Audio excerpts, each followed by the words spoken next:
25. Get her up and dressed. Now. The male voice giving orders wasn't one Molina recognized. But when unfamiliar hands seized her arms and dragged her from her bed, it no longer mattered. Unhand me, she demanded. Do you know what Prince Lubos will say if he discovers you have laid hands on his betrothed? Nothing good, I'm sure, but it doesn't matter, miss, for my orders come from the king. Someone threw open the window shutters and Molina blinked in the bright light. The man who'd spoken, giving orders that came from the king, was the king's guard captain, who'd stood at the king's side in court.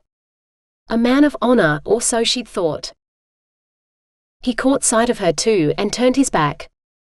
Avert your eyes, men, and let the lady dress.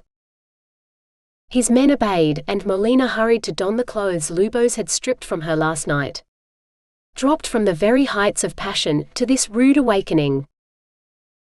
When she was decently covered, she asked, "Where are you taking me?" She did her best to hide her dread at what the captain might answer. To another room in the castle, where the king wants you to demonstrate your spinning skills.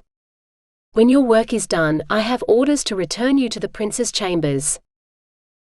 That didn't sound so bad. Spinning for a day was no harder than what she did at home. Molina managed to summon her best smile as she pulled on her boots. Then shall we go, Captain? He nodded, looking relieved, and gestured for his men to follow behind them. He led her to an older part of the castle, with narrower passageways and uneven stairs leading ever upward, until he opened the door to another tower room, nowhere near as handsomely furnished as the prince's. No tapestries adorned these walls, and his bed would not have fitted here. The windows were little more than arrow slits where they were visible at all, for the walls were stacked high with baskets of flax, waiting to be spun. In the middle of all this sat her spinning wheel, fitted with a new spindle.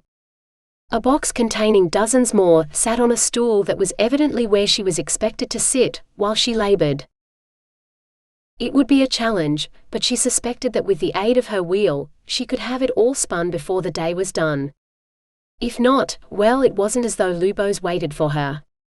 The bed would be cold without him, so what was an evening's work if she had little else to do? She thanked the captain and set to work, barely noticing when the door closed, so focused was she on her work. Hours passed and Molina spun, turning the wheel faster now she knew how to work the machine. Basket after basket emptied between her nimble fingers, but she did not stop.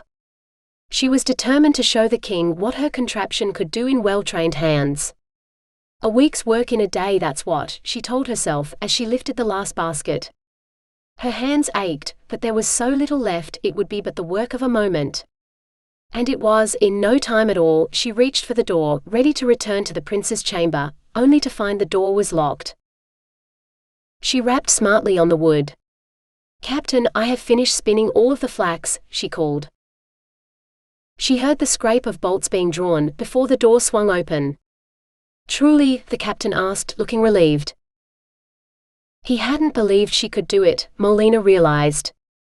Well, she'd proved him wrong too. His face fell when he looked around. "But where is the gold?" "Gold?"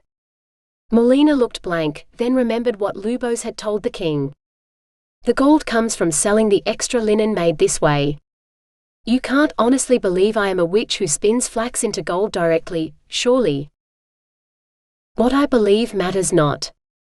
It is the king's command that you remain here until you have spun all the flax into gold thread, as you did yesterday." The captain held up one of yesterday's spindles, still full of the yellow thread that horrid man had touched. Realization dawned on her. He hadn't tainted the thread, he'd turned it into gold, thinking it would persuade her to help him. Instead, it had landed her in terrible trouble. "But I didn't," she began, then closed her mouth. She could not tell this guard captain that she'd been visited by a man who wasn't the prince in the prince's very chambers. The man's very presence placed her and her child in danger, for if the king had even the faintest suspicion that the child was not fathered by Lubos, there would be no marriage. Instead, she'd be tried for treason. And likely die, along with her unborn child. "Did you lie to the king yesterday about spinning this thread?" the captain demanded. No, she whispered forlornly. I spun it with that wheel. He shoved the golden thread at her. Then spin the rest like this, and I can return you to the prince's chambers. He left, slamming the door behind him. This time Molina heard the bolts shoot home, locking her in. Molina fell to her knees and wept. If the king intended to keep her here until she spun gold from flax, then she would die in this chamber, and never see Lubos again. 26. When the following day came, Abraham had to hunt for the girl. She was not in the tower chamber, nor the bedchamber below it. All day he peeped into rooms all over the sprawling castle, but she had hidden herself well. It wasn't until after dark that he spotted a light in the maiden's tower that hadn't been there last night. Abraham gazed up at the flickering light, and all the pieces fell into place. She'd been frightened, so she'd taken refuge in the highest, most defensible tower in the middle of the castle. It was heavily guarded too, she was taking no chances. Guards at the door, in a chamber partway up the tower, and more outside the door to her chamber at the top. If it weren't for his magical shoes, Abraham would have no chance of reaching her. After making more holes in her tower walls than he'd find in a mountain cheese, finally he emerged in her chamber. Just as before, she was alone with her spinning table toy and several baskets filled with spindles of spun thread. The girl herself sat on the floor, weeping. Abraham hesitated. He had little experience with weeping women, and he did not think this one wanted to be kissed as Major had. I have come for your answer as I promised, he announced. Will you help me? She raised her red-rimmed eyes. When you are responsible for all this? Why would I help you? Perhaps he hadn't explained himself well enough yesterday. Because both I and my son will die unless you break the curse that afflicts my family.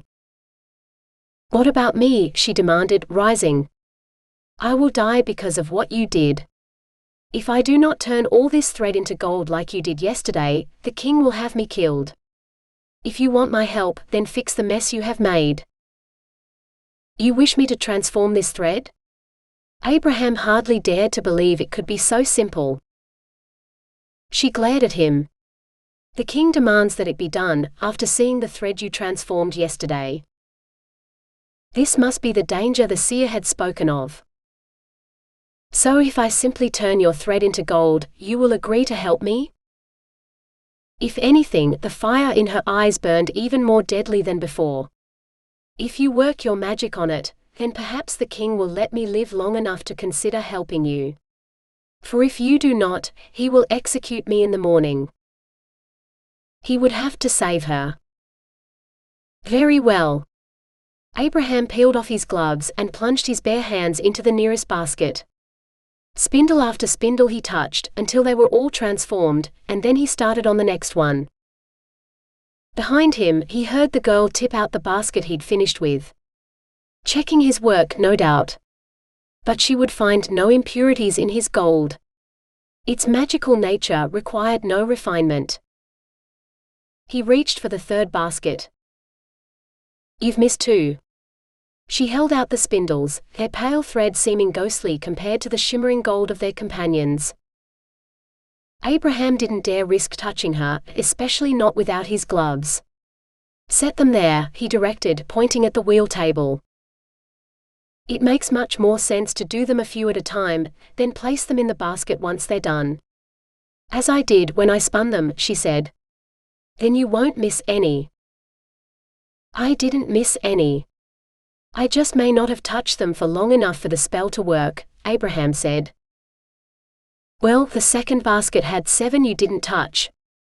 That's 10 you've missed. A systematic approach would be much more efficient. Yours isn't the only life depending on this being done right, you know. Growling, he reached for a fourth basket and dumped the contents on the stone floor. He seized 2 in each hand, transformed them, then tossed them in the empty basket. Happy now? I won't be happy until the king releases me, and my husband returns. But at least now I might live another day. Just as Abraham would not be truly happy until he'd saved his son and could take Major in his arms again. What is this curse someone has cast on you? Her question surprised him. Could she not see? Someone cast it on one of my ancestors, and it follows his bloodline. So it was passed down to me and my son. I did nothing to deserve it but be born into the wrong house. But what does it do? She persisted. You said it will kill you, but when my death is close and I have less than a year to live, everything I touch turns to gold. Unless I wear these gloves.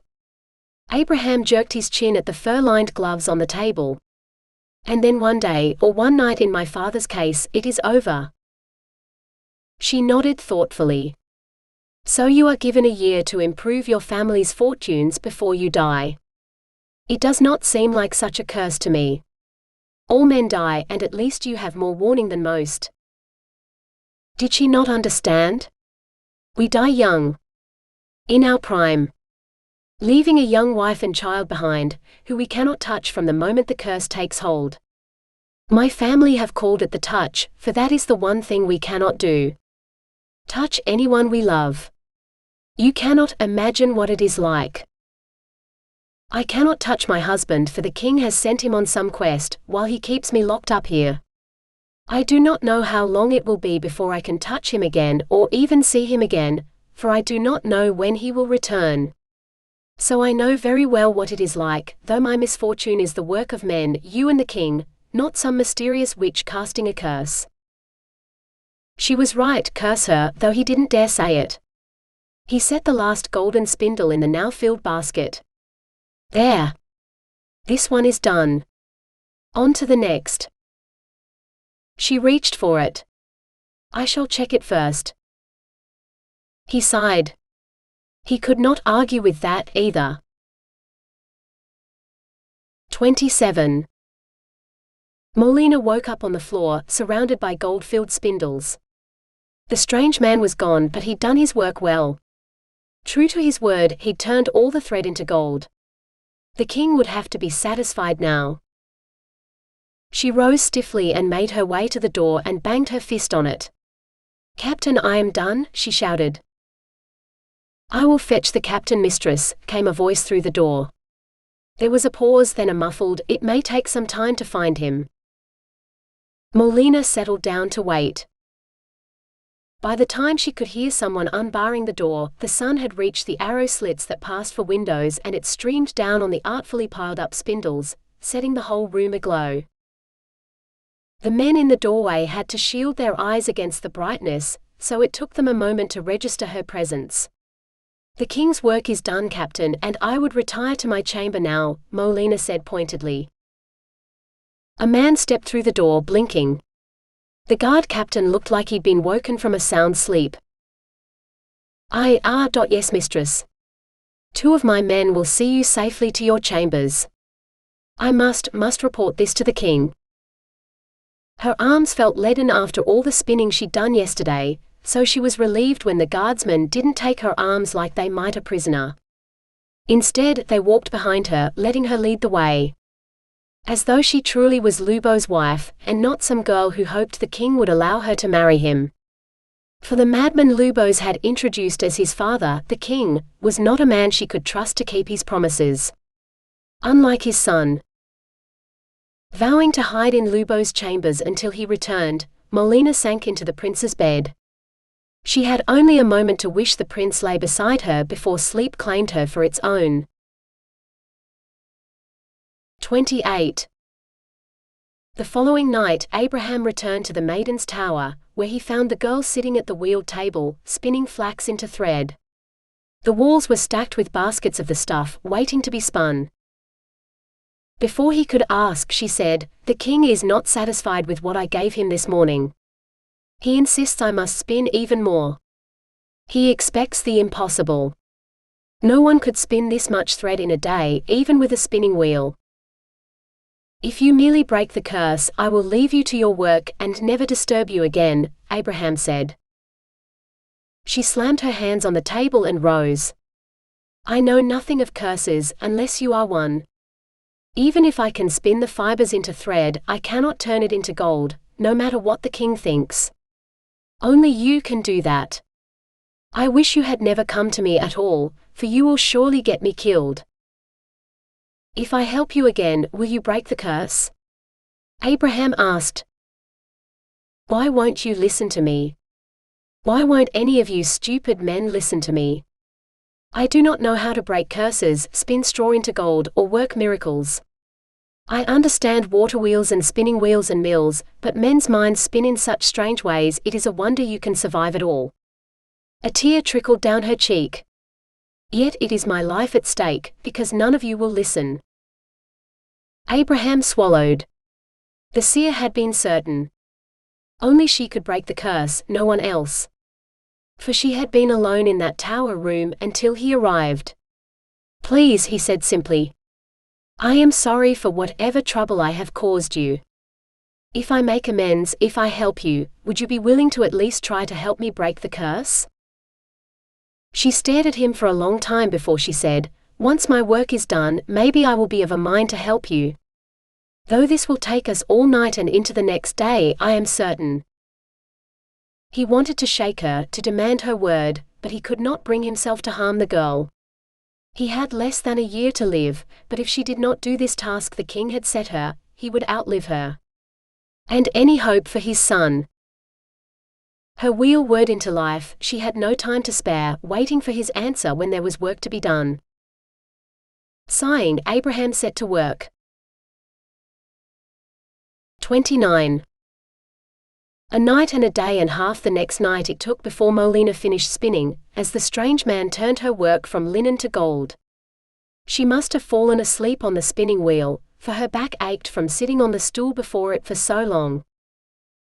The door swung open, the sound of it unbolting must have woken her.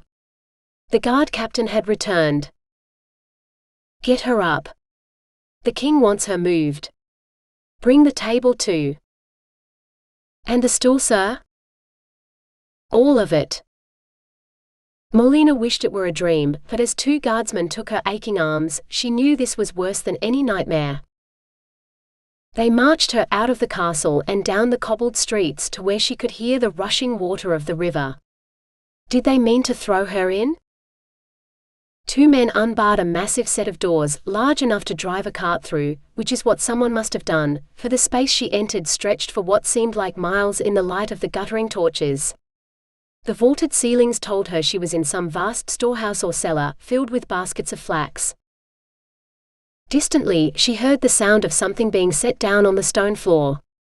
Her spinning wheel and her stool. By the king's order, you will stay here and spin until his warehouse contains nothing but gold, the captain said. She folded her arms across her chest. And what if I cannot? Then by the king's command, you shall be put to death. There was pity in the guard captain's eyes. We all serve the king, mistress, and you must do your duty as I do mine. Set to work, and I will see that a good meal is sent up from the castle kitchens. The crown prince would not want you to starve. He hustled the other guards out, and the heavy bar on the door clanged as it dropped into place. Molina wanted to cry, but she had no tears left. So she did the only thing she could, sit down and spin, for such was her fate. 30. Day blended into night, for there was no light down here except that which came from the torches, which guardsmen replaced every day when they brought Molina's meals. The food was not so fine as the fare she'd enjoyed in Lubos' chambers, but it was no worse than some of the things she'd cooked on the nights Helga spent with her family. Until one morning, when the smell from the stew pot curdled the contents of her belly, and she had to bring her dinner back up again. Too weak to work, she'd lay down on her straw pallet, pushing the food as far away from her as possible. If she did not work, she would die down here in the dark, she told herself, but the words were not enough to rouse her. Some illness had laid her low, and she did not know if she would survive it. 31. The next night, the girl was not in the crown tower nor the maiden's one, and Abraham despaired of finding her. He searched the castle in vain for 3 days, until he stumbled across the guard captain carrying a meal out of the castle gates. Curious, he followed the man to the tithe barns by the river, and that was where he found the princess. Abraham hid in the shadows, waiting for the guard to leave before he stepped inside the barn. He didn't see her at first, for the place was stacked with baskets, much like her chamber in the Maiden's Tower. But what he'd seen in the Maiden's Tower was a mere millpond compared to the endless sea he saw here. She sat slumped over her wheeled table with a half-full spindle beside her. The basket of filled spindles at her feet told Abraham she'd been laboring for the king again, until she fell asleep. "Princess," he said, then repeated it, a little louder each time until he managed to rouse her. She sat up, blinking. "You," she managed to say before she slumped over the wheel again with a groan. This was more than simple tiredness. She vomited into a bucket at her feet, then rose unsteadily. "Must not lie down." Abraham caught her before she fell. "Are you ill?" he asked, dreading her response. For he might be able to save her from some foe, but illnesses were not something a man could fight with a sword. He laid her gingerly on the pallet she'd been headed toward, and backed away. "Not ill. 'Tis just the baby. The sickness mothers get." She coughed, and Abraham handed her the bucket just in time. Major had been the same, he remembered now. Ill and swearing she was not, until she'd seen the seer and admitted she was carrying his son. Childbirth could kill a woman in more ways than a sword could. And that was without a king who'd threatened to execute her if she didn't spin straw into gold. So much for her breaking the curse quickly. And now he couldn't. Abraham stared around the barn and the piled-up baskets of flax.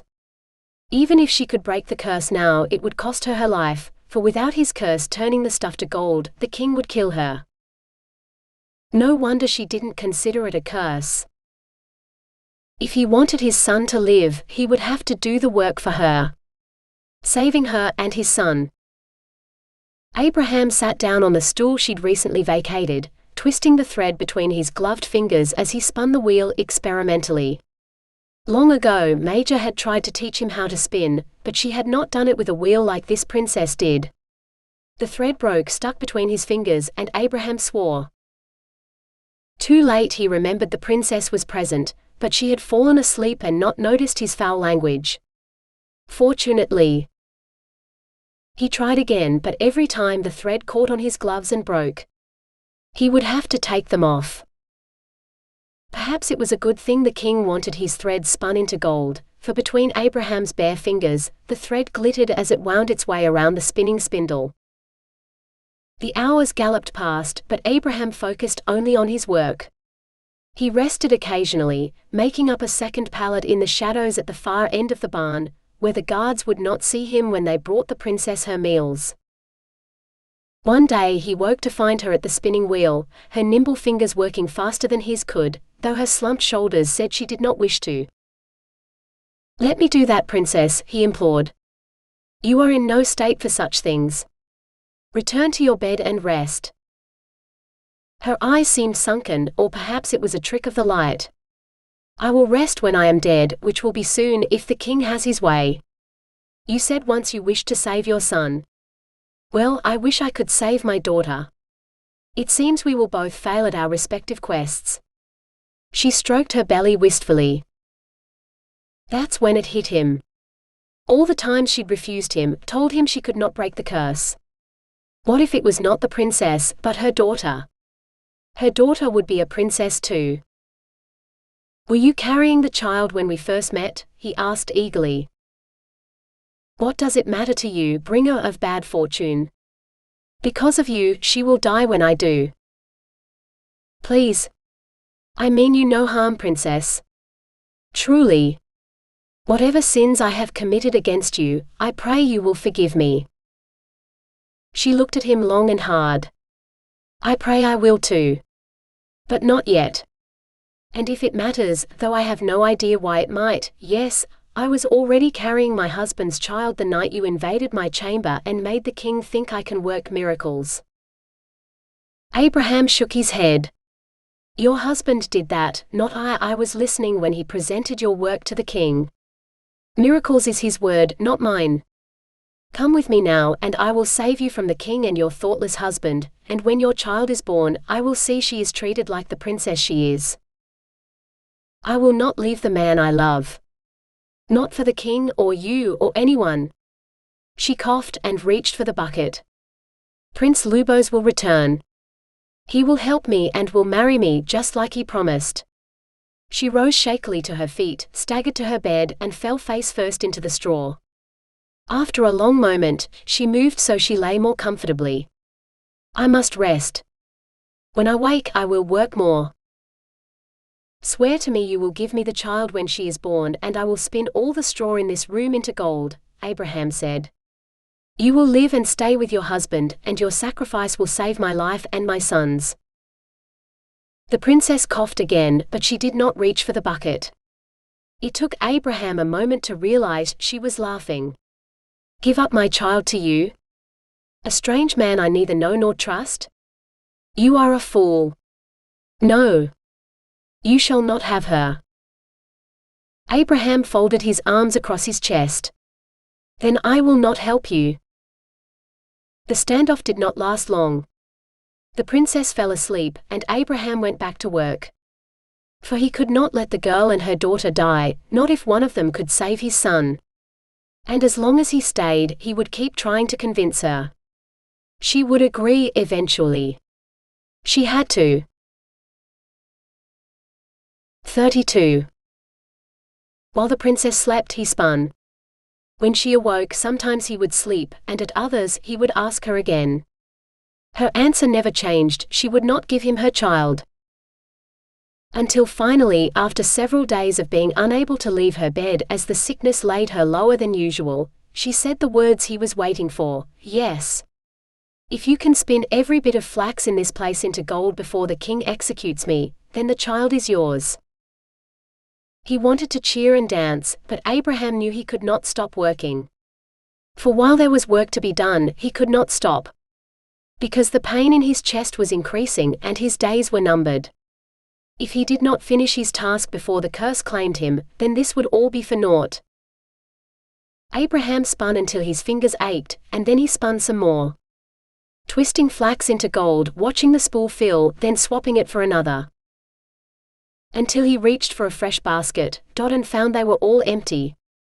A warehouse full of flax, spun into enough gold to last a kingdom for a century. He set the last spindle on the pile and searched through the baskets again, but found nothing left to spin. His work was done. Abraham rose from his stool, his legs stiff from sitting so long, and staggered over to the wall. He opened a hole in the wall and made his way back to the cottage where he'd taken up lodgings when he first arrived. The bed was narrow and hard, little better than the pallet in the warehouse, but he fell face down on the cool linen, pulled a blanket over himself, and slept the sleep of the dead.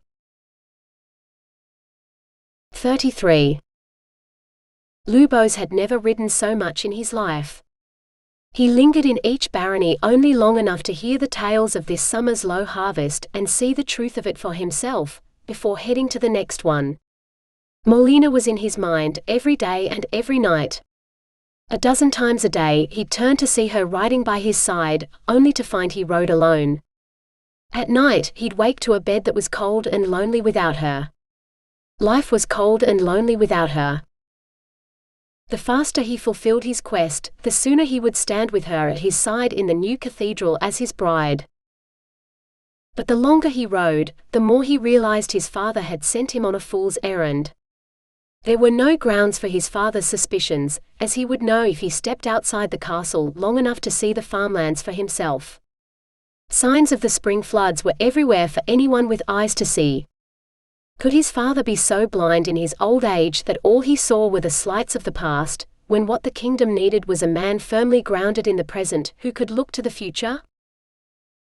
If only his father's body was as unsound as his mind, but Lubos could not recall his father ever knowing a day of ill health. The man might go completely mad and yet still remain king. So Lubos filled his saddlebags with written reports about every nobleman he visited, careful to take note of everything he saw, so his father would have no excuse to send him out again. He needed Molina, and he liked to fancy that perhaps she might like to have him home as well. Or perhaps she was so busy ensuring every woman in the capital owned a spinning wheel and knew how to use it, that she had no thoughts to spare for him at all. Lubos smiled at the thought of a woman who loved machines more than men. At least most men. He knew she loved him, and that was all that mattered. When he finally rode across the bridge into the capital, he raised his eyes to the crown tower, where they'd set up her workroom above his bedchamber. Above the bedchamber they shared, he corrected himself, as his body ached to feel hers twined around him once more. Soon he promised himself and her, for if she happened to glance out the window, she would surely see him returning. If only he could go to her first, but his father would want to know the news, and he might withdraw his consent to the marriage if Lubos favored his bride over king and country. So Lubos trudged wearily to the throne room and made his report, then answered questions until even his father was satisfied. Afternoon faded into evening before Lubos ascended the steps to the crown tower, and Molina. He'd ordered food to be sent up, for once he entered his chambers, he had no intention of leaving her until the morrow, at least. He threw open the door, but the chamber was cold, without even a fire to chase out the chill in the autumn air. Strange? Unless Molina had taken to sleeping in her workroom above. Lubos hurried up the stairs, only to find the workroom empty too. No fire, no spinning wheel, no Molina. Where was she? His father would know, for only his father could order the men of the castle to ignore the crown prince's orders to care for his bride. Had he sent her home? Forced her to marry that fool Barkmeyer? Or perhaps his half-brother Zylander? Or worse, had some terrible fate befallen his stepmother, so that the king took Molina for himself? By all that was holy, Lubos prayed this had not happened. For if it had, he would be honor-bound to kill his own father, for Molina could not have gone to him willingly. Lubos broke into a run, headed for the throne room. His father had gone too far now. The doors to the throne room were closed, and Shutman, the captain of the guard, stood in his way. "Let me pass," Lubos demanded. Shutman shook his head.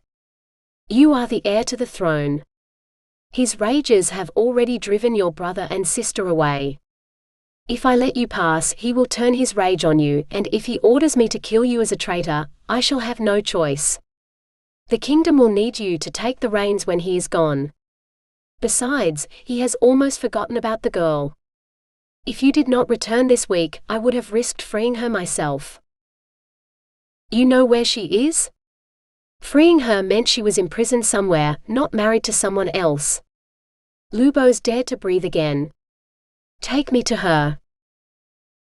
"Yes, Your Highness." She was taken to the Maiden's Tower and then to one of the tithing barns. Why in heaven's name would she be in a barn? They should be full of. Too late, Lubos realized there would likely be several empty barns after this year's poor harvest. But still it did not make sense. Shutman ducked his head. "This one was full of flax, Your Highness." "Flax the king commanded her to spin. She has not been harmed, I swear it." Lubos regarded the guard captain for a long moment. He was a man of honor, who would rather die than be forsworn. A man Lubos would rely on in the future, when Lubos was king. Better to start relying on him now, for the future was coming faster than Lubos liked. "Take me to her," Lubos repeated, more calmly this time. He followed Shutman down to the river, pulling his cloak tighter around him as the evening chill seemed to rise from the very stones beneath his feet. By the time they'd unbarred and unlocked the doors, it was full dark, and Lubos lit a torch to take inside the pitch-dark barn. A wall of baskets greeted him, empty baskets, which had once contained unspun flax, judging from the fluff clinging to the sides of some of them. "Molina," he called, but heard no answer. He hurried to the end of the makeshift wall, lifting his torch high above his head to illuminate the cavernous space. His breath misted before his face, for he could feel the wintry chill stealing its way through his cloak. The cold was fine for storing food, but this was not the place for Molina. He stepped deeper into the darkness until the pool of light from his torch touched something other than stone and baskets. Something that shone back. Golden balls? Lubos reached down to pick one up, and realized it was not a ball but a spindle wound around with golden thread. Thousands of them piled up in a great mountain that stretched nearly to the ceiling. It would have taken an army of women months to spin so much. Molina could not have done this in the time he'd been gone. Unless she had an army of women armed with her miraculous spinning wheels. He rounded the pile, expecting to see the machines lined up ready for production. But there was only one, sitting in a puddle of light, all alone. Molina had done this with only one wheel. Working day and night, never ceasing. For how else could she accomplish such a thing? His father had enslaved a free woman. His betrothed. Molina, he called again, louder this time. The sound he heard was so quiet he might have imagined it, but Lubos was certain he had not. The smell of damp was stronger here, and there was moss underfoot. He called her name again, and something rustled to his right. If it was a rat getting his hopes up, he'd skewer it on his sword, Lubos swore, striding forward until he met a pile of moldy-smelling straw. And amid the straw, a familiar boot. Dropping the torch, he rushed forward to extract the half-buried woman from the straw. Molina's eyes opened slowly, shadowed as though she had not slept for weeks. Then she lifted a thin hand to her lips and coughed hard for what seemed like an eternity. He waited until the coughing fit subsided before he lifted her in his arms, having to hide his horror at how much lighter she felt. "Are they starving you, my lady?" he choked out. "I know the castle kitchens regularly sent food, or they did. She hasn't touched this, and it looks 2 to 3 days old." Shutman nudged a plate with his foot, which sat beside a full jug of water. The king must have forgotten about her, after all. "Then she can stay forgotten, but I'm taking her home." Lubos wrapped his cloak around her, but he couldn't stop her from shivering. "Summon a physician to my chamber." "Yes, your highness."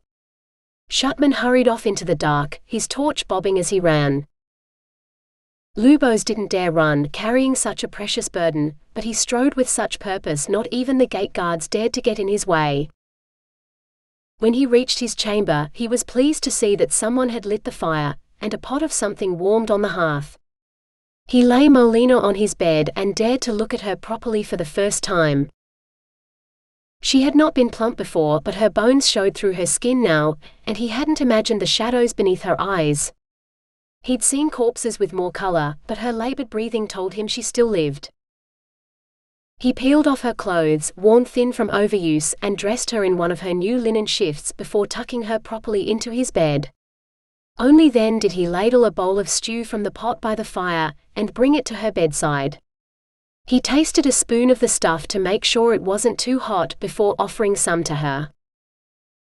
"You must be hungry, my lady. You haven't eaten for days. This will help you keep up your strength," he coaxed. Her eyes fluttered open. "Lubos," she managed to say before another coughing fit engulfed her. "The very same," he said lightly, setting the bowl down so that he could support her. "What did they do to you while I was gone? I swear if I had known, I would have come right home." An empty promise, and they both knew it. He could not change the past, no matter how much he wished he could. "Is he gone?" she asked, peering around. "Who?" Whoever had frightened her, Lubos intended to see him dead by dawn. "I do not know his name," she said. Lubos did not need to know the man's name before he executed him. "What did he do to you?" he demanded. She sank back against the pillows. "Nothing. Not yet.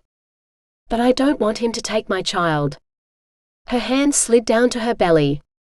Only now did Lubos realize it looked rounder than usual, though she'd lost weight everywhere else. His fury burned white-hot. "This man with no name got you with child?"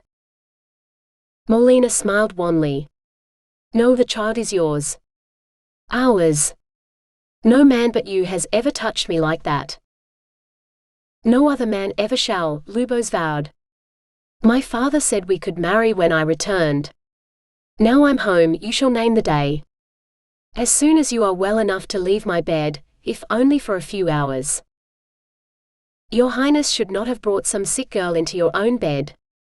Heaven knows what diseases she may carry. Send her to the church where the nuns take care of such charity cases. The physician sniffed. And burn all the bedding.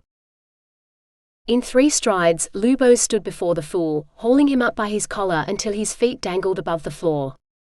Have a care how you speak about the woman I am to marry, for one day she will be queen, and it is your job to make sure she survives. For if she dies, so shall you. The physician's eyes went wide with terror. Good. Why yes, Your Highness, he said. Lubos dropped him, then pointed to the patient. Make my wife well again. He stood by the fire with his arms folded across his chest and watched. The physician scurried to Molina's bedside, where her eyes had drifted closed once more. Perhaps it was for the best, as all that poking and prodding could not have been comfortable. Lubos prayed she didn't wake up until the man's examination of her was done, for to see a strange man so close to her would surely terrify what little life she had left out of her. But Lubos' prayers went unanswered. The moment the physician touched her belly, her hands came up to shield herself. Don't you take my child. The physician muttered something. Lubos only caught 2 words, but they were enough. He covered the distance between them in a moment, and felt a sense of satisfaction as his fist collided with the insolent man's jaw. Call my wife a whore again or our child a bastard, and they will be the last words you ever utter, Lubos promised him. The physician rose to his feet, rubbing his jaw. Are you sure the babe is yours, Your Highness? Lubos did not hesitate. Absolutely. Just as certain as I am when I tell you that if you are responsible for the death of a future queen and the king after me, I will make sure you die a traitor's death. The physician paled and edged away from Lubos to examine Molina again. He took longer this time, though perhaps that was because he could feel both Molina and Lubos' eyes on him. Finally he said, I shall stop by the apothecary's on my way home and ask him to prepare some healing draughts for the girl. I will also give you a list of things a woman in her condition should eat and drink for the best health of the child, so that your castle cook can provide such things. If you should lose her or the child, it is God's will, not mine, for I have done everything I can. He scribbled something down on a roll of parchment, and dropped it on the bed. Your Highness. He bowed and departed. Molina reached for the paper and unrolled it. Most of these are just hearty foods. Plenty of meat and things from the dairy. He left off lamb's lettuce. In the village where I grew up, expectant mothers all had to eat lamb's lettuce every day. To help stave off illness. The paper fell from her fingers and she lay back on the pillow again, paler than before. I am so tired, my love. Would you mind if I rest? She closed her eyes, not waiting for permission. Lubos smiled. She had been through enough, and she would need plenty of rest in order to recover from whatever she'd endured in his absence. He swore he would make things right, whatever it took. 34. Days passed. Lubos helped Molina to eat a little or take some of the numerous draughts the apothecary sent, though she managed to keep very few of the noxious potions down for very long. Her coughing grew worse, until she barely managed to swallow a thing without coughing it back up again. Lubos despaired as she seemed to grow even thinner before his eyes. Hourly he sent orders to the castle kitchens for the nourishing foods on the physician's list, but nothing could nourish her if it didn't make it down her throat. The only thing the cook did not send up was lamb's lettuce, for the cook claimed to know nothing of a food by that name. Lubos wanted to weep or break something or tear his own hair out by the roots. He was being forced to watch the woman he loved die, and there was nothing he could do about it. Captain Shutman made the mistake of visiting, and Lubos almost pitched him out the door again. Almost, but some spark of reason far in the back of his mind reminded him that without Shutman he would never have found her, so Lubos sank back on his chair and simply stared balefully at the guard captain instead. "How is she?" Shutman asked. Lubos waved his hand at the bed. "See for yourself." Shutman's expression said it all. "I am sorry we were too late to help her. I came to tell you that the king has given you permission to marry the girl. Now she has spun to his satisfaction." Lubos wasn't sure whether he wanted to laugh or cry. She can't keep her eyes open long enough to speak the vows, and as long as she cannot eat anything without bringing it back up again, she cannot gain any strength. And to make matters worse, she's carrying our child. Shutman's eyebrows rose. "She is with child? My wife had terrible morning sickness with our first child. Couldn't eat a thing for weeks, and she didn't have the strength to leave her bed either. I ate in your father's hall most nights, for she could not cook. When she carried our second child, she caught a chill, much like your girl here, and I thought I'd lose them both, but there's a witch who lives over on the south side of the mountain, and she has medicinal plants that grow nowhere else but her garden. I paid a fortune for some leaves from a plant called a Rapunzel, which she said would help my wife to fight the illness. Watching my wife eat leaves like a rabbit, I thought it a foolish notion until she began to improve. They say physicians and priests and prayer are all we should need for health, but sometimes we need to go back to the old ways and the old gods, for witches know things that priests and physicians would never dream about." Lubos stared at his sleeping lady. "The lady who might never wake again. Can you get this miraculous plant for me? I dare not leave her. Any moment might be her last." Shutman shook his head. "Nay, that I cannot. Witches have their ways, and I dare not cross one.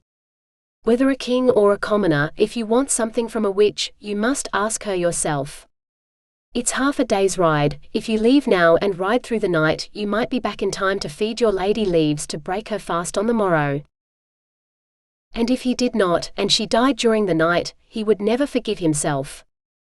Lubos planted a kiss on her fevered brow, praying it would not be the last, and headed out of the room, towards the stables. He would find the witch, persuade her to part with the plant, and return on the morrow to save Molina. And when she recovered, he would marry her, like he promised. 35. Darkness had fallen by the time he arrived at the walls around the witch's garden. This had to be the place, for the rest of the mountain was covered in vineyards, and these stone walls looked positively ancient. There was just one problem: the gates were closed, and no matter how loudly Lubos knocked or shouted, no one came to open them. All his frustration and fury at losing Molina bubbled up. He'd ridden so far, willing to do anything to save her, and the witch wasn't about to let the crown prince of the realm she lived in through the gates. To hell with that. Lubos found a spot where the wall looked easier to climb, and started up. It had been some time since he'd climbed anything, but it was a skill once learned that a man never forgot. A handhold here, a toehold there, stretching for a new one limb at a time, until he could haul himself over the top of the wall. From the surprisingly wide top, he had his pick of trees to climb down to reach the ground below. The garden stretched out as far as a vineyard in the moonlight, carved up into beds by myriad paths that went everywhere. It was a labyrinth with 1,000 ways through to your destination, much like the capital, but with patches of plants where the buildings should be. Each plot had a little post with a sign on top, that was surprisingly easy to read in the moonlight. It must be some sort of magic, Lubos realized, glancing around. What other spells lurked within these walls?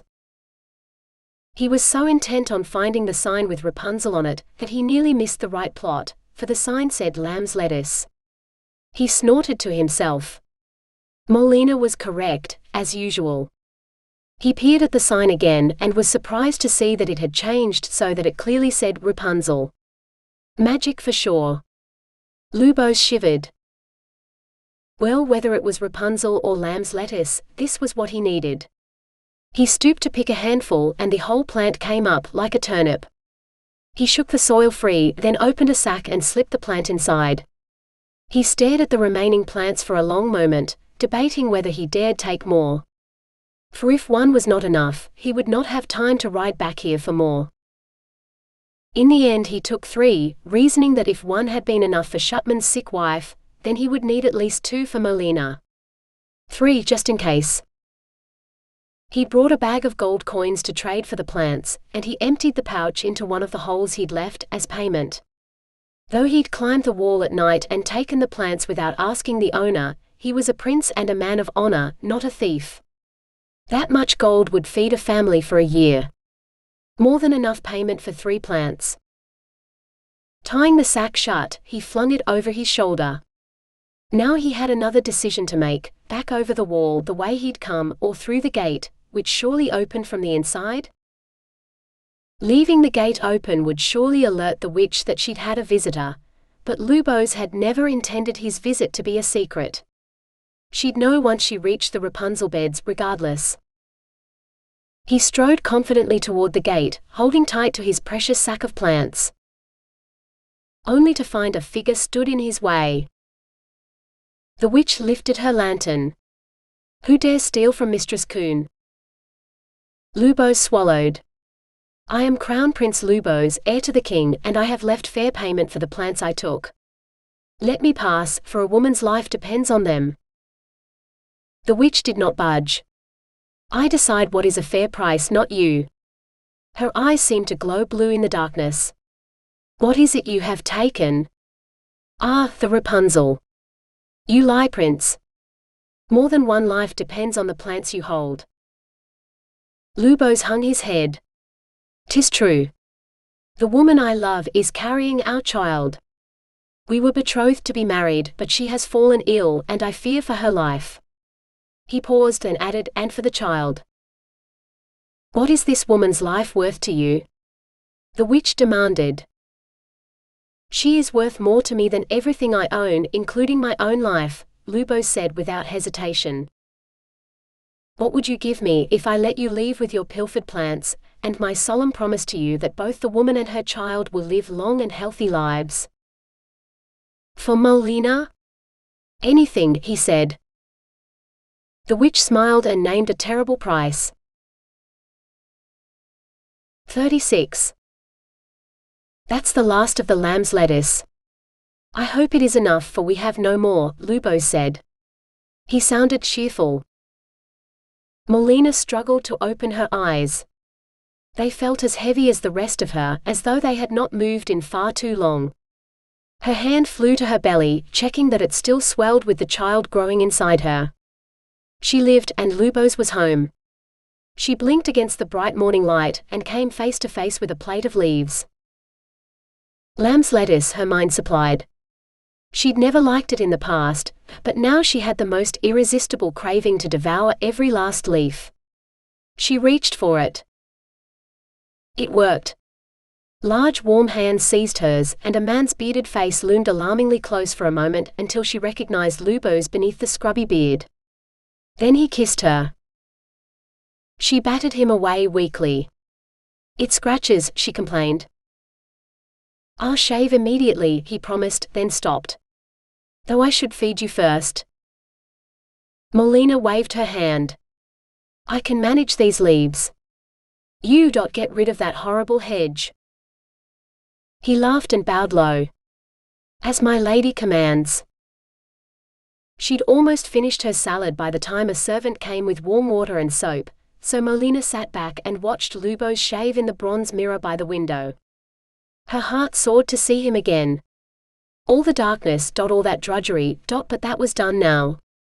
It must be, for she was back in his chambers, just as the guard captain had promised. Molina, can you tell me what happened? Why you were in that barn full of baskets and balls? Lubos' eyes gazed at her from his reflection. She swallowed. She could lie and say she did not remember, but she was no coward. She could not shrink from the truth, especially when Lubos asked for it. So she told him about the tower room and the barn and the spindle he'd given his father that inspired the king's commands. To her surprise, even as she told him about her exhaustion, the pain in her hands from working all hours, and every hardship she had endured, the weight on her shoulders seemed to lessen, almost as if her ordeal no longer had the power to hurt her. When Lubos sat beside her on the bed and pulled her into his arms, she did not resist. She'd craved his embrace for longer than she'd wanted those leaves, and she loved him. Loved him with all her heart and soul. And when her body had healed, she'd love him again with that too. If he forgave her for what she'd done. Reluctantly, she pulled away from him. There is more. The spindle you gave your father wasn't ordinary thread. It was gold thread, pure gold. That's not possible, Lubos said. No one can spin flax into gold. You told me that. Gold comes from selling the linen. Oh, how his thoughts mirrored what her own had been. But no more. Without magic, yes. But there was a man. That first day I managed to get the spinning wheel working, he came into my workroom. Just walked in, and I first thought he was you. He begged me to break some curse, saying I was the only one who could, and some seer had told him so. He begged me to come with him to do it, and I refused. He offered me all the wealth I would ever need, so I would never need to spin again, and placed his hands on my spindle. The one you took to your father. And then he heard you coming, and he walked through the floor just as you came in. I barely believed my own eyes, for how could a man walk through solid stone without magic? Lubos nodded. You seemed agitated, but you told me you were excited at having the wheel working. It was true. I was excited. And then he came in, said nonsensical things, and left. I thought perhaps I had gone mad, and did not wish you to know you had promised to marry a madwoman, so I did not tell you. Not that you gave me much time. You were so excited, you grabbed the spindles off my wheel and took them to your father. All filled with gold thread. Molina took a deep breath. I did not notice it was gold. Neither did you, I assume.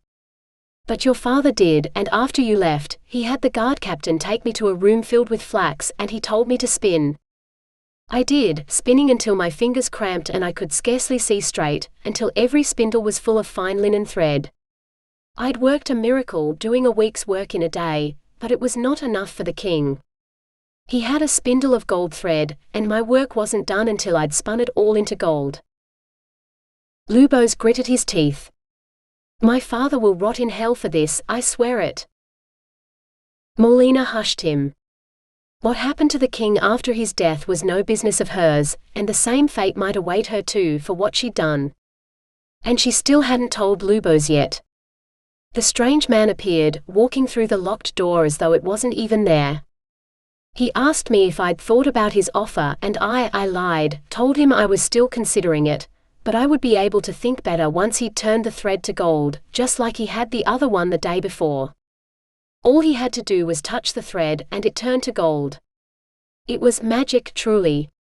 I was allowed to return to your chamber to sleep, but the next day, I was marched to the tower room again, and forced to spin again. Once more the man appeared and begged me to break his curse, which was to turn all he touched into gold, but I told him I could not until he had turned all the flax too. A sob caught in her throat, and Molina took a moment to wipe away her tears before she could continue.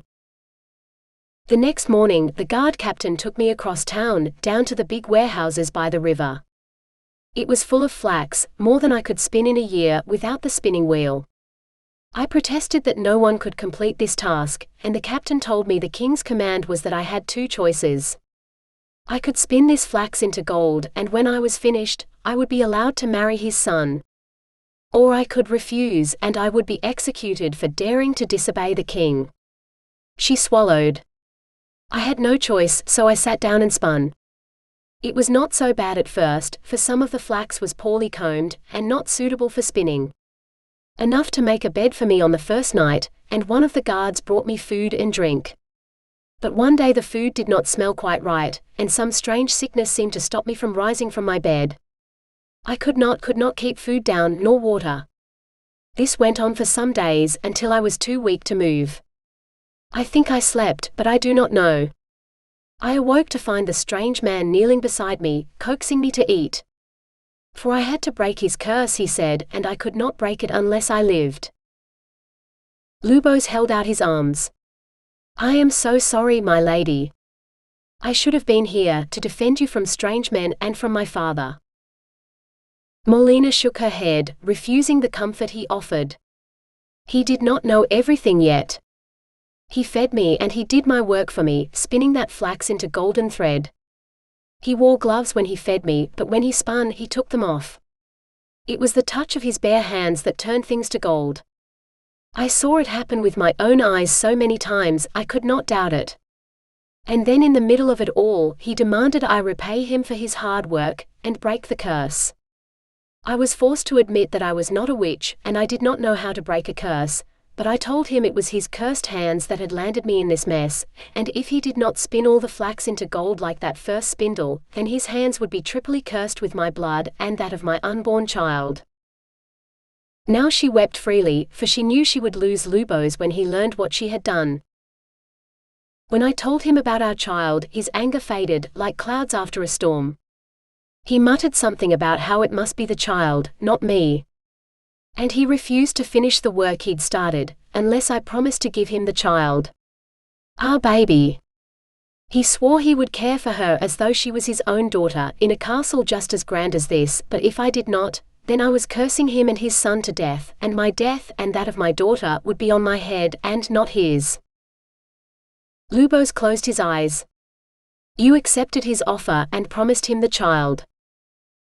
Molina nodded, tears coursing down her cheeks as words deserted her. Curse my father to hell for forcing you to make such a terrible choice. I wish I could thank your stranger for helping you when I could not, but perhaps there is time for that yet, for he will come to take the child when the baby is born, will he not? Lubos asked. He seemed far too calm. He should be cursing her, not accepting this. She had given away their child to save her own worthless life. Lubos pulled her into his arms and kissed the top of her head. Do not worry about it. Rest, recover, and think only of our wedding, which will be as soon as you are strong enough to leave this bed. When the man returns, I will defend you and the baby. He shall not take the child from you, I swear. Molina sniffled and stared up into his eyes. Lubos was a man of honor, who did not break his oaths. For him to swear such a thing. You are too good for me, she whispered. Lubos did not reply, but he leaned down to kiss her, wrapping her arms more tightly around her, and for that moment, she forgot everything but the love they shared. 37. A baby's cry roused Abraham from a sound sleep. Has your time come already? He mumbled, forcing his eyes open. But the eyes he met were not those of the princess. They were accusing, and they belonged to Chase. Why aren't you protecting Major? Abraham grumbled, rising. Because her time came early. She stumbled on the steps and fell. She bled so much, it was a miracle they managed to save the baby. Isaac, she called him. The son you do not deserve. Chase pointed. Abraham's gaze followed the direction of his brother-in-law's finger, to where a strange woman held a baby to her breast. Major? It couldn't be. Major is dead. Giving birth sapped what little life she had left, but she was adamant that the child must live. That you might love him as you never loved her. Chase's fist slammed into the table. Tell me you have succeeded in your quest. That my sister did not die to give you a son you will kill through carelessness. Abraham hung his head. I have not broken the curse yet. I do not know for certain which princess. He stopped as realization dawned. The girl he'd found spinning was not a princess, for she had yet to marry the prince. But the child she carried. The princess has not been born yet, he breathed so softly he wasn't sure Chase heard. Chase made an exasperated sound. You have pinned your hopes on a princess and a witch? You are an even bigger fool than I thought. The girl's mother has promised to give the child to me the moment she is born. She will. You have a child. Your son. You need to care for him, not some royal bastard you have stolen. Chase roared. You must engage a wet nurse. She can care for the boy, while we watch and wait for the princess to give birth. I mean, the lady. The prince's bride. And the baby will wail and cry and be of little use, as all babies are until they grow up. You truly have lost your wits. Abraham stared at his brother-in-law. The princess will save my son. She is the only one who can. Have faith, my friend, and all will be revealed in time. He wanted to believe his own words, but for the first time he feared he would not live to see his prediction come true. For the princess might be the only one who could break the curse, but it might be many years before she could. Years he did not have. We will watch and wait, Abraham said with finality. What more could he do? 38.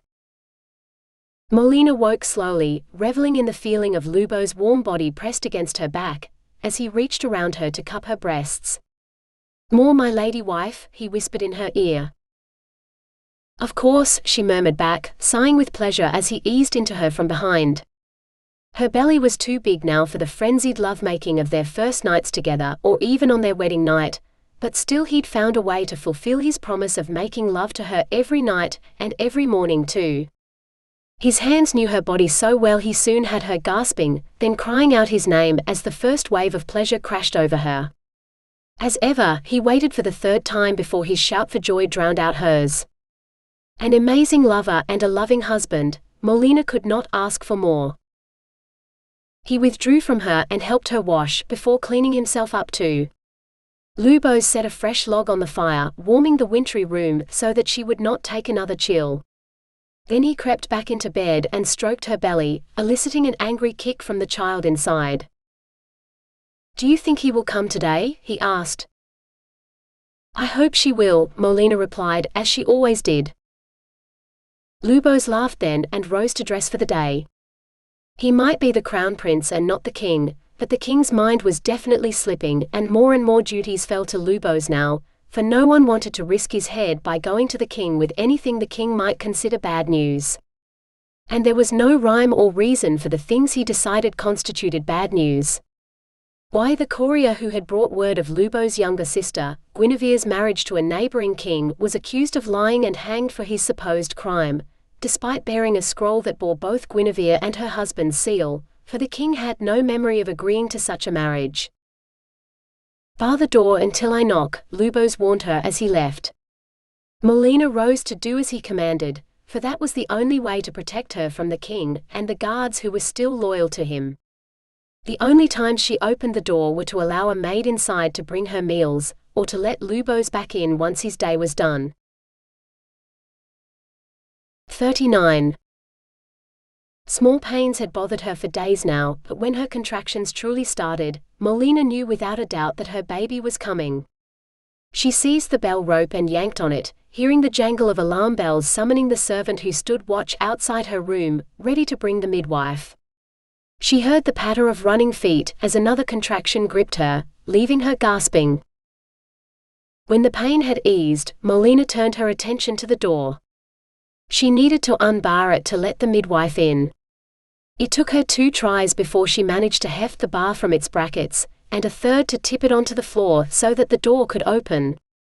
Then another contraction seized her and she fell to her knees. For a long moment she knew nothing but pain, and then she was free. She staggered to her feet, headed for the bed. Molina? My lady, are you all right? Lubos' voice had never sounded so heavenly as it did right now. She fell heavily into bed, landing on her side so she didn't hurt the baby. No. Your baby is determined to escape today. The door flew open and his eyes shone as bright and eager as the morning sun. It is time. Molina attempted to nod, but all she could manage was a grimace as the pain came again. Huge hands gripped hers, strong and reassuring. The midwife is coming, and I have told the physician to stay away on pain of death. What do you wish me to do? Molina managed to smile. "Have the baby for me? If I could take the pain from you I would, but only a woman can bear a child. Men were not made for such things, I fear. But seeing as you will do all the hard work, you must name him. I hope you have some suitable names for a future king picked out." "Daughter," she bit out before crying out in pain. When she opened her eyes again, the midwife was there, accompanied by several maids carrying armloads of linen and buckets of water. "Time to go, for this is no place for men," the midwife said, attempting to shoo Lubos from the room. As Lubos' hand slipped from hers, Molina only gripped it tighter. The strange man's words came to Molina again, reminding her that she might not live to see or name her child. She waited for the next pain to pass before gasping out, "What if I do not survive the birth? Many women die. What if this is the last time I ever see you?" Lubos leaned down to kiss her forehead, lowering his voice so only Molina could hear him. "I swear to you both you and the child will survive. When you were ill and I feared you would not live another night, I went to a witch for your lamb's lettuce. She bespelled the leaves, promising you and the child a long and healthy life. So worry not. Today is not your time." A witch? For such a powerful spell, she would have exacted a terrible price. All the gold in the tithing barn perhaps, though witches were not known for their fondness for gold. No, her price would be far higher. "What did it cost?" she began, before another cry of pain was all she could utter. Lubos bowed, blew a kiss to her, and departed. And Molina descended into what could only be described as hell, a realm of pain and pushing and panting that went on for an eternity, until she heard a lusty wail that had not come from her own throat. "She's perfect, the little princess," someone said. Molina felt a surge of triumph. She was right, and the baby was a girl. 40. "Sir, the midwife has been called up to the castle." Abraham blinked. He couldn't have slept away half the day, could he? He just felt so tired all the time, and the pain in his chest was constant now. He didn't have long left. So to lose a day to sleep. "You promised a copper coin, sir, if I brought you news," the small boy reminded him. Abraham fished in his pocket and pulled out a silver coin. "Thank you. Now go back to the midwife's house and tell me when she returns, and I will turn that coin into a gold one." The boy's eyes grew round. "Truly?" Abraham nodded gravely. "Truly." The boy raced back toward the city. Childbirth took a long time, or so Abraham believed, so he would have time to take the pain draught he'd bought from the apothecary before he had to head into the castle to claim the child. The stuff was terribly bitter, so it was best drunk mixed with wine, and he would need a clear head when he confronted the princess, for the girl had married her prince now. He poured the powder into a cup, then waited for the wine to warm over the fire. He'd thought his castle was cold, but it had nothing on this cottage. Even with the fire blazing, the tips of his fingers were blue. When steam curled up from the pot, he poured the wine into his cup, stirring it with his finger until the bitter medicine dissolved. Then he drank it down and lay back against the wall. He could hear the thump of Chase's arrows hitting the target in rapid succession. His brother-in-law had always been an expert marksman. Why, he could shoot the very flies from the air. He hoped Chase would teach Isaac to shoot, when the boy was old enough to draw a bow. Despite his best efforts to stay awake, Abraham drifted off into sleep again. 41. "The princess has given birth to a beautiful baby girl," the midwife said, rousing Lubos from his doze. He wasn't sure what day it was or when he'd chosen to lay down to sleep on the cathedral floor before the very altar, but he had enough sense to know he should get up before one of the priests discovered him and kicked him out of the house of God. "Is she well?" he asked, scrambling to his feet. Despite his words to Molina, he still didn't trust the witch. Not when he had yet to pay her price. If she chose not to honor their bargain. Princess Molina is very tired, for she has been in labor a day and a night, but once she has rested, she should be well. It was an easy birth. The cries she'd uttered said otherwise, but Lubos did not correct the midwife. Molina would tell him the truth of it, and whether she wanted the same midwife again next time. For there would be a next time. There had to be, for he would need an heir. "Can I see her?" he asked timidly. It had been a long time since he'd asked anyone for anything, but the realm of women and babies was new to him. He didn't want to do something wrong. "She is sleeping and should not be disturbed," the midwife said. His heart sank, but only for a moment, as he realized she hadn't actually refused him. Could a midwife give orders to the crown prince? He rose to his full height, hoping he could manage to look regal despite not having shaved after sleeping on the floor. "I must see her and the child." The midwife sighed. "Yes, Your Highness. But for only a moment." Lubos had not run through the castle so fast since he was a boy. He startled several servants, but today he did not care. He was a father, and Molina lived. He found her tucked up in his bed, amid layers of fresh linen. The faint smell of blood lingered, but a maid brought in a fresh basket of rushes and proceeded to lay them on the floor, and then he could smell only the aroma of summer hay. As out of place in the heart of winter as he was in the women's domain this room had been only hours earlier. The cradle moved, just the tiniest bit, though no hand or breeze had touched it. Lubos held his breath and approached. The baby's eyes were closed, her head crowned with an abundance of dark curls. She lifted a tiny fist from the blankets and waved it in the air, as if cursing something in her dream, before lowering it again. "So tiny. So perfect," he breathed. "Isn't she?" Lubos started. Molina's eyes were open and she wore a tired smile. Yet her expression glowed with happiness. "I wished for a girl," she said softly. "But you must protect her. Swear to me that you will not let the strange man have her. You must take her away, hide her from him, and stand guard over her until I tell you it is safe. Please, Lubos."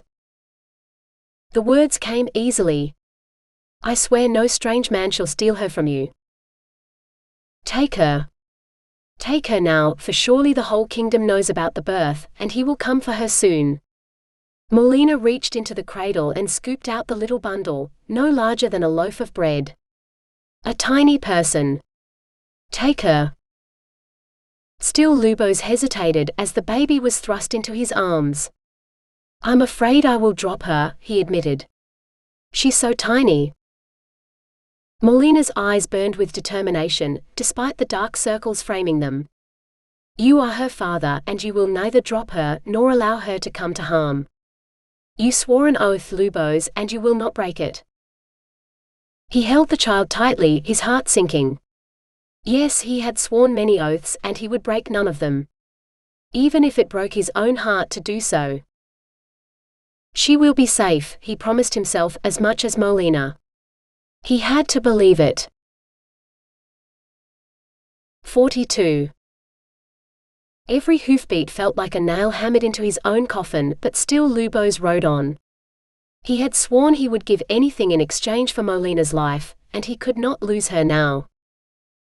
The massive stone walls rose up sooner than before, or so it seemed.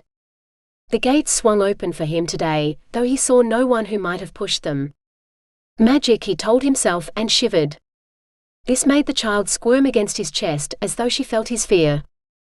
Lubos wrapped a protective arm around her, though the swaddling wraps bound her securely to him. He would fulfill his oaths to Molina and to the witch, for he was a man of his word. Even if Molina hated him for it when she found out. "Enter, Your Highness," the witch called, emerging from a tiny cottage Lubos had not seen nestled under 4 huge trees. A sacred grove from ancient times his brain supplied, and he shivered again. He stepped forward, refusing to give in to his fear. He was a prince and not a coward. "I come to fulfill the bargain we made. You promised that my wife and child will live long and healthy lives." She seemed younger than the first time he'd seen her, barely more than a girl, but her eyes glittered with the same ancient secrets he'd glimpsed on his first visit. And they will. Your queen will outlive you and hold her son's heir in her arms when your son takes the throne. Lubos let out a breath he hadn't known he'd been holding. And the child? Our daughter? The witch grinned. The little weaver.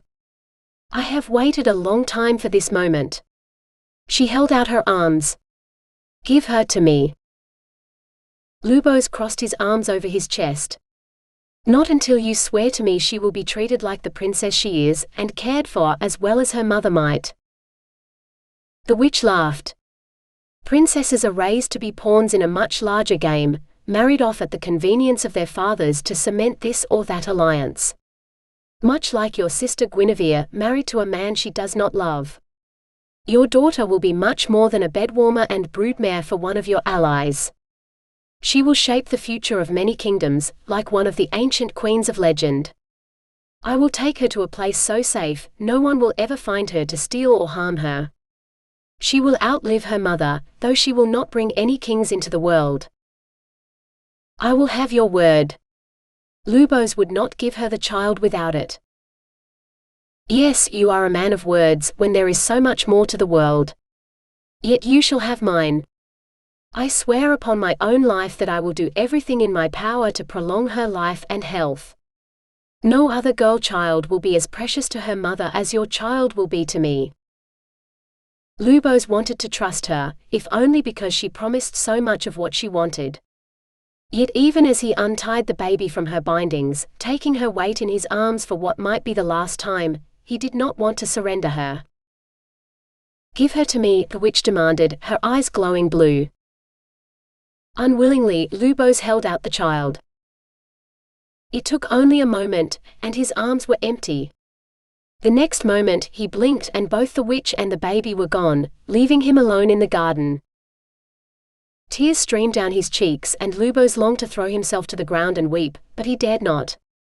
He had done what he had to, and there was more to come. He had to tell Molina that in order to keep the girl safe, she could never see her daughter again. So he forced himself back on his horse, and it felt like every hoofbeat landed on his chest, breaking through his ribs and crushing his heart beneath them. Molina would never forgive him for such a betrayal. 43. Abraham took the stairs slowly, but he was still out of breath when he reached the top, so he took his time to recover before he entered the princess's chamber. When he no longer felt dizzy, he tried the door, which opened at a touch. He stepped inside, then stopped to survey the sleeping girl in the bed. Only her face was visible, but it was no longer skeleton pale, like he remembered it. The dark circles were there beneath her eyes, but she'd been in labor for a day or more, so the sleeplessness was to be expected. How he could have believed she was a witch, capable of breaking the curse. He had taken the seer's words too seriously, and it was not his fault he'd mistaken her for the princess she would become. A capable woman whose courage knew no bounds. Yet she was not a witch, but an ordinary woman. Her husband was a lucky man. But a man who would have to beget another daughter, for his firstborn was promised to Abraham. Abraham took a deep breath and crept deeper into the room. To the cradle that stood beside the princess's bed, within easy reach. All he had to do was reach in, take the child and leave, but he could not bring himself to steal her. The princess had gone through so much, she deserved to know the truth, all of it, about why he needed her daughter. And where the child would be, and that the girl would be safe. For she was no friend of the king's, and if the princess ever needed a place to shelter from the king's wrath, then his home was open to her. And perhaps she wanted to say farewell to her daughter. Abraham owed the young mother that much. He slid his gloved hands into the cradle, intending to pull out the child with all her blankets to insulate her from the cold, but the blankets were empty. The child was not here. Abraham closed his eyes. He had failed. Failed himself and failed his son. All those days and nights spinning straw into gold to placate a mad king, wasted. He might as well have stayed home with Major. She is gone where you cannot reach her, the princess said. Abraham's eyes snapped open to meet her gaze. You promised her to me. She is the only one who can save my son. I spun you a king's ransom in gold 10 times over so that you would help me. Faithless woman. Her eyes widened and he realized he'd raised a hand to strike her. He lowered it quickly. He had never struck a woman, and he had no intention of doing so now. She could live with the shame of breaking her oath. I am Sir Abraham von Rumpelstiltskin, and my son Isaac will be the last of my line because of you. Many years ago my ancestor was cursed with the touch, and he passed it down father to son until it came to me. I know not what my ancestor's crime was, but I have done nothing to deserve this fate. My son is but a baby, a few weeks older than your own daughter, and he is innocent.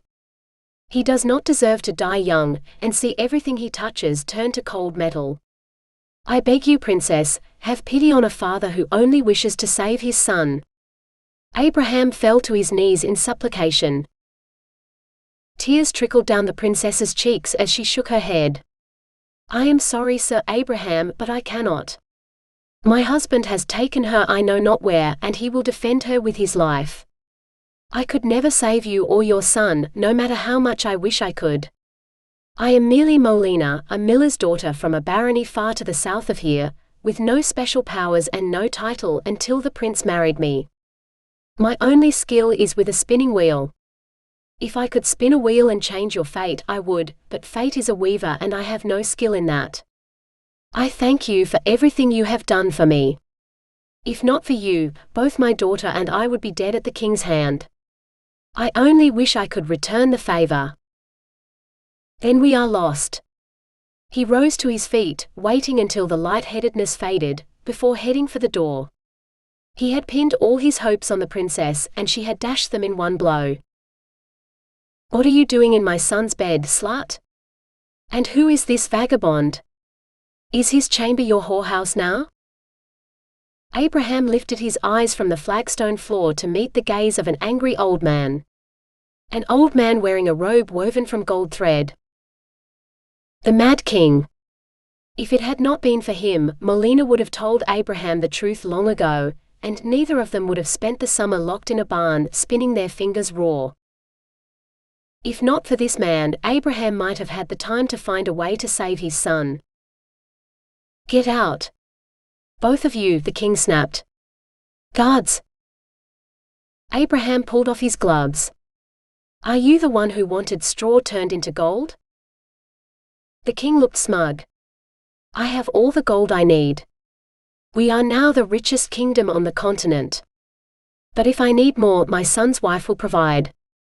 Which is why this slut will get out of his bed, for that is where his wife should lie, while he begets an heir on her. The Mad King did not even recognize his son's bride. The girl who had almost died for his greed.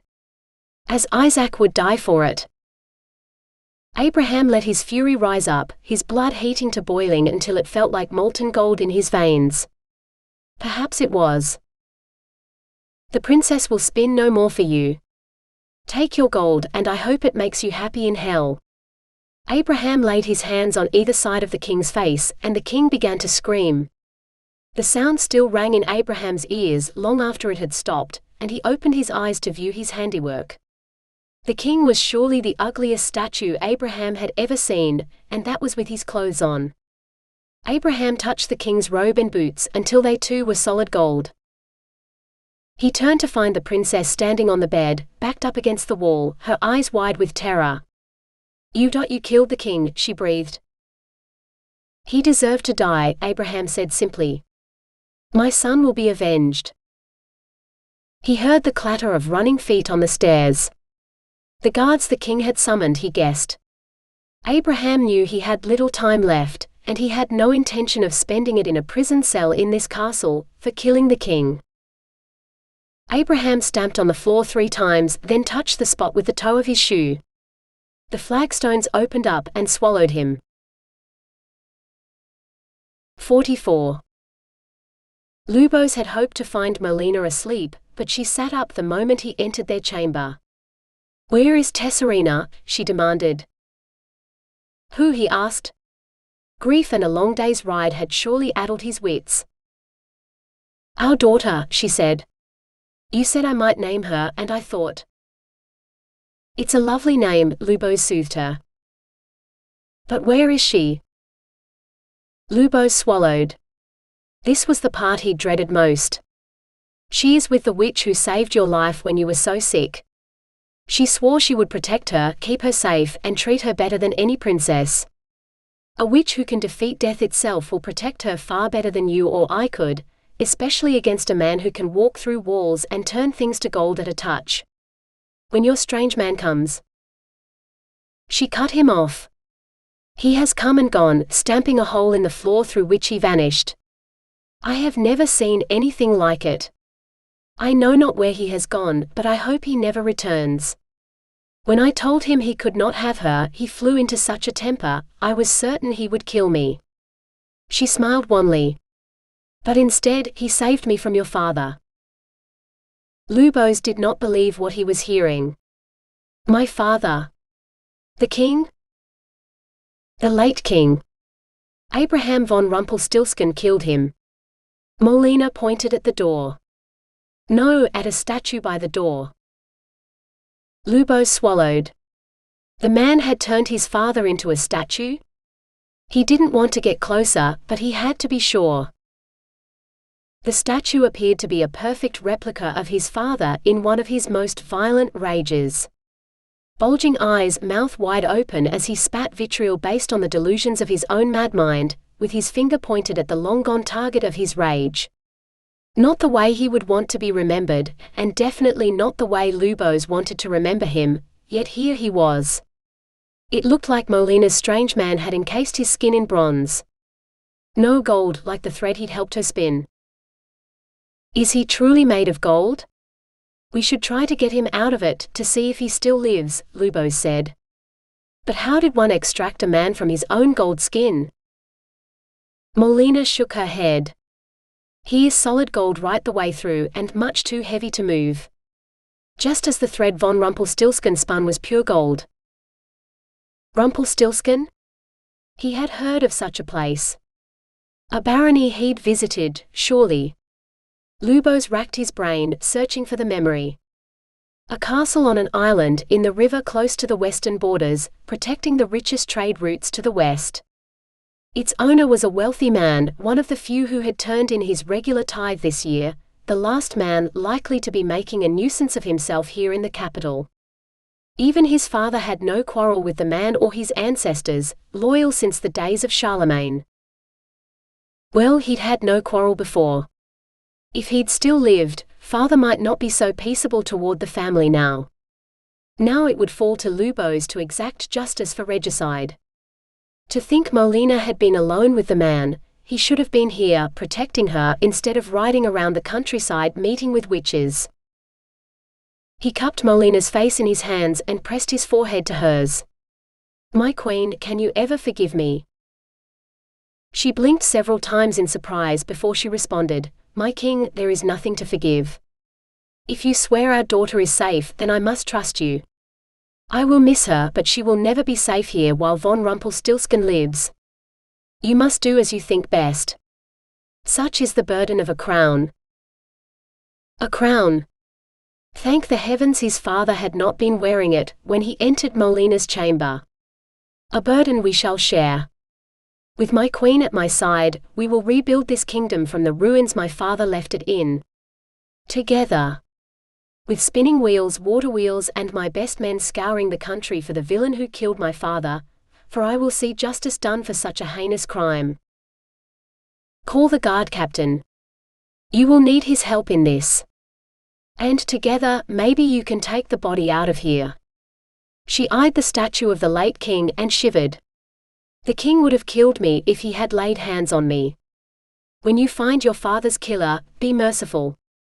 He deserves a quick death, with as little pain as possible. For all his faults, he saved me from your father's wrath 4 times." Lubos seized her hands and kissed them. "It shall be as my queen commands." My father might have lived for many years longer, letting his madness ruin the kingdom completely. Von Rumpelstiltskin has done us a great service, taking matters into his own hands. Fate has the strangest ways of making things turn out well. Now rest, for I have much to do, including planning our coronation in the cathedral. I will be the happiest man in the world when I place my mother's crown on your head." He helped her lie back on the pillows, then rushed from the room shouting for Shutman. 45. Chase heard the horse approaching, and he headed outside to meet Abraham. He had to see for himself if the man had really stolen the crown prince's child. Abraham slid down from his horse, then fell to his knees in the snow. His arms were empty. "So you are not as much of a fool as I thought," Chase said. He took the horse's bridle, intending to take the animal to the stable. Abraham seized his cloak. "I am a fool. Such a fool. The princess is his only hope. Isaac's only hope. When I am gone, you must take the boy to her and tell her. The king is dead. And the princess. The seer was right about the boy. She cannot be wrong about the princess. She is Isaac's only hope." Chase shook himself free. "Go inside and warm yourself before the fire. I will see to the horse, and you should see to your son." He took the animal inside the tiny barn that passed for a stable, and removed the saddle and bridle before brushing the mare down. No matter how hard Abraham tried to hide his ill health, Chase knew him too well for that. Abraham was dying, and the sickness had taken his mind already. His body would be next. Thank the heavens Major had not lived to see the man she loved go mad. When the horse was properly cared for, Chase returned to the cottage. Abraham sat on the chair by the fire, holding out his bare hands to the flames to warm them. His fingers were perpetually blue these days. "Oh Major," Chase heard Abraham say. Chase turned away, giving Abraham the privacy to mourn. Isaac's wet nurse Ida slept in the loft above, but Isaac's cradle was here where it was warm. The boy was the very image of his brother Heber's children, even sucking his thumb like Aaron, the eldest, had. "Come and see Abraham. Doesn't he look like Aaron?" Chase asked, beckoning. But Abraham did not answer. Chase turned to see what had distracted his brother-in-law, only to find his chair was empty. A pair of dark shoes lay on the floor, full of gold coins that spilled out in a puddle on the flagstones. A pile of coins sat on the chair too, topped by a pair of familiar golden-brown fur-lined gloves. Of Abraham there was no sign. 46. "Your Majesties, we found him," Captain Shutman announced. He lowered his voice so only the king and queen could hear. "And he had a child with him." Molina half rose from her throne, before Lubos' hand on her shoulder gently pushed her back into her seat. She shot a glance at the packed court. Would she ever get used to having an audience for everything she did? And made a show of adjusting the cushions beneath her before planting her bottom firmly on them. Most of the court knew nothing of Tesserina or her pregnancy, and if anyone did, they'd probably heard the same story that circulated among the castle servants: she'd lost the baby. So if the queen wept, the servants knew the reason for her grief, or at least they thought they did. 2 guards marched a man between them, dropping him to his knees before the dais. Another guard came forward with a peasant woman, carrying a squirming bundle in her arms. The child's wet nurse, Molina guessed. Could it be Tesserina? She hardly dared hope, and yet... "You won't find him." The kneeling man's voice was harsh as he gazed unflinchingly at Lubos, though he knew better than to rise with 2 guards standing over him. Molina's breath hissed out of her. She did not know this man. They hadn't caught him after all, and the child could not be her daughter. The witch still had her. "Find who?" Lubos asked. "Sir Abraham von Rumpelstiltskin, the man who put down your father like the mad dog he was." The man glared. "Your Majesty," he spat, as though the title was an insult. Perhaps it was to him. Where is he? Molina asked. The man's pale eyes turned to her in surprise. When he did not answer, Lubos said, "Your queen asked you a question and you will answer it. Where is von Rumpelstiltskin?" "I do not know. Out of your reach, far beyond your borders." Lubos nodded. "Then who are you? His squire? His servant?" The man spat on the floor. "I am Sir Chase of nowhere now. I left my lord's service to escort my sister to her new home, where I thought she would be safe. Alas, Major is dead, and my former brother-in-law decided to commit regicide and catch some of the old king's madness, it would seem." "And what of the child?" Lubos asked. "The boy is Major's child by Abraham, her husband. Before the madness took him, he swore to give his life for the boy, for he would let no harm come to him. The last thing he asked me to do was to ensure the boy was cared for, to take him to the princess." He jerked his head toward Molina. "That would be you, I guess. If he ever regains his senses, I am certain he will come for the boy, if only to check that I kept my word." Lubos met the man's eyes, and it seemed to Molina that he gave the tiniest of nods. He raised his voice. "The child will be placed in the royal nursery and raised as a ward of the crown.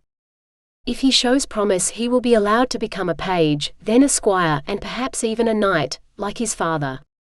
I will keep his lands in trust for when he comes of age to be one of my loyal barons. For as a hostage in this household, he would have no choice. Does the child have a name?" "Major called him Isaac," Sir Chase said. "I believe she would thank you for your kindness, your majesty, if she could." "If you swear fealty, I may allow you to take him as your squire when he is of an age to do so," Lubos said. His tone was careful, calculating, with no emotion in it at all.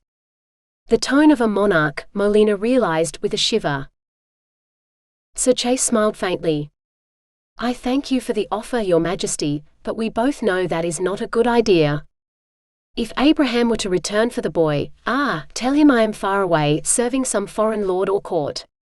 It shall be the truth." He pulled a pair of gloves out of his pocket, and threw them down on the steps. He wanted the boy to have these. "The queen will know when the time is right, I think." Molina recoiled. She knew those gloves well, for von Rumpelstiltskin had worn them, only taking them off when he wanted to touch something to turn it to gold. Yet she nodded curtly, and gestured for a servant to pick them up and bring them to her. She didn't want to touch them. "Bring the child to the nursery. I shall inspect him there."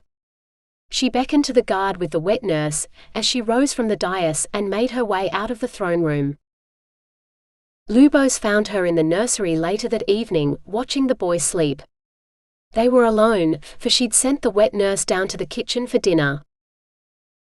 "Did I make the right decision?" Lubos asked. "Or did I mess up?" Molina smiled. In court, he was every bit the king his father had trained him to be, but in private he was the same man she'd met by the millponds. "I don't know. I don't want to ever see him again, and if we have his son, I imagine we will. Yet the boy has no one, and if he grows up, he will inherit what I understand are prosperous lands. It makes sense to raise him under your roof, so that he will see you as more of a father than the man who deserted him. And there is the matter of the princess Sir Chase spoke of. Von Rumpelstiltskin could not have meant me, for he knew I could not break his curse. Perhaps he believed Tesserina could. If his father never returns and the boy becomes a knight, you can send him out to find her." Lubos hung his head. "I sent guards back to the witch's cottage, but they found nothing and no one. Not even the garden I saw. As if somehow, magically, it all vanished. The walls were broken ruins, yet I remember climbing them. If I had known the witch would take our daughter and disappear, I would have." "You would have done exactly what you have done. You have not lied to me yet, and you will not do so today. You pledged her to save my life and hers just as I did. We are both equally culpable in this, and will suffer for it, as we deserve." Perhaps one day, there will be other children.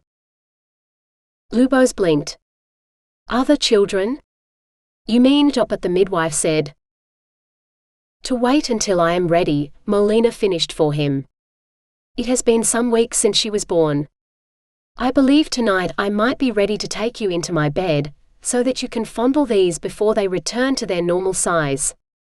She cupped her breasts through her dress. Will the boy be all right alone here? Lubos asked, casting a longing look at Molina. She shrugged. I have never cared for a child before, so I have no idea. The wet nurse will return soon, and he's asleep now. If his lungs are as strong as Tessarina's, he will soon wail loud enough to let someone know if he wants something. Then let us go to bed and see if I can give you an heir by morning, Lubos said eagerly, taking her arm. Or tomorrow night, or the night after, Molina said. Or any night after, for I swear I will make you happy again, Molina, happy ever after. And she smiled because she knew he spoke the truth. 47. Chase sold Abraham's horse for a good price and tucked the coins into the pouch at his waist. He had enough money to get him to almost any kingdom in the civilized world, and for the first time in his life, he was free to choose who he served. King Eric's court in Aros was famed for its tourneys, and he could win any archery contest with his eyes closed. Perhaps it was time to aim high and attach himself to a royal court, to see how his fortunes fared there. Better than his brother's fortune, he'd wager, for Heber's land was not so fruitful of late, or so his last letter had said. Yes, he would go to Aros. There was nothing left for him here. His beloved sister was dead, and his brother-in-arms was gone. Time he was gone too. So Chase mounted his mare and set off on his quest for fame and fortune. This has been Spin. Rumpelstiltskin Retold. A Tale in the Romance, a Medieval Fairytale series. Written by Demelza Carlton. Autonarrated by AI Charlotte from Google.